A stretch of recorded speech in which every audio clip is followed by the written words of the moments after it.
On this James the Bike Guy, we're gonna take a look at a bike that I didn't think much of when I first saw it, but after checking it out for a moment or two, I think this thing is actually really neat. So we're gonna go into the features and designs of this Univega Maxima R7.2. And then, of course, we're gonna find out exactly what it weighs. So let's go ahead and get into this. Sit down and let me know your thoughts down in the comment section below. So checking out this bike, at first blush, you look at it and more or less, it looks like a reasonably priced fitness bike. And that's because this is coming in under $500.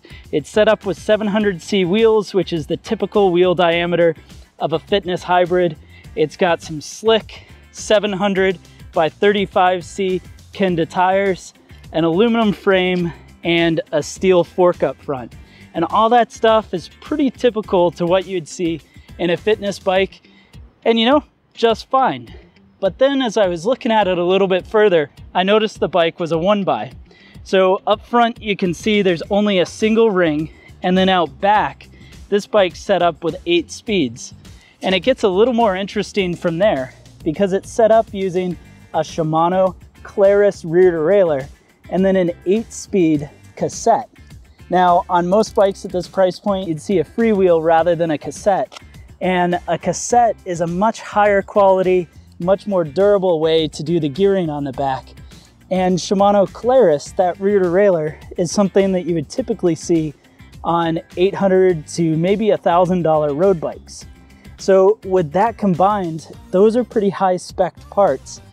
But a one by setup with that relatively narrow range on the back makes it sort of an interesting way to do it.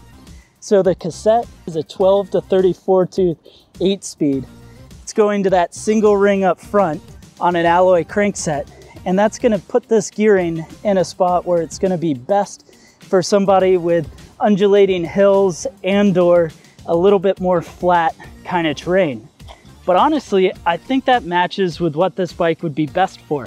You know, if you lived in a city and you wanted an affordable way to get around that was pretty low maintenance and should be real reliable, I think that drivetrain's an awesome way to get it done. Now the wheels on the bike match up with that too. These are gonna be 700C wheels.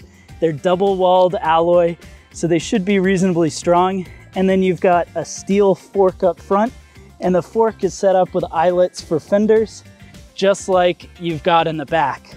And that's one place that I kind of feel like they missed here, is I don't see a way that you would do a standard mounting for a rear rack. Of course, you could mount it on those eyelets on the back and get a replacement clamp for the saddle, but I sure would have loved to see some braze-ons right here so that you would have been able to mount a rack on it natively.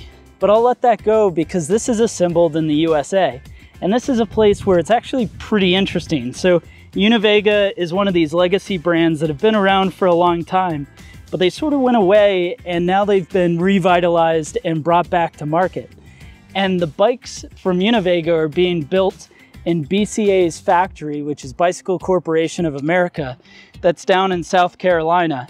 And it's pretty neat to have these bikes getting their finishing work, their components put onto the bike, all that stuff before they get shipped out in the US. Going on from that, you've got a Univega saddle, which looks okay on an aluminum seat post. You've got an aluminum stem on the bike and an aluminum handlebar, not to mention that the shifter is also going to be Shimano Claris. So the Shimano Claris is a thumb and an index finger to get it to shift. You've got a little indicator there to show you what gear you're in. And this cockpit is another place where it's pretty impressive considering the price point. Most of the time at this price, you wouldn't see aluminum bar, stem, and seat post combinations, yet you do on this bike. So if you can't tell, I'm actually pretty impressed with this bike. You know, most of the time when looking at these bikes that are under $500, you get a lot for your money and it works out pretty well. But this bike, I think if you've got the right place to use it and the right place to ride it, is really kind of a steal. Well, anyways, let's go ahead and find out what this bike weighs. So the actual weight of this Univega Maxima R7.2 comes in and weighs 24 0.85 pounds. Thanks for watching this video. Go ahead and let me know your thoughts down in the comment section below. I know this has been a little bit different of a video than we normally do, but I hope you enjoyed it.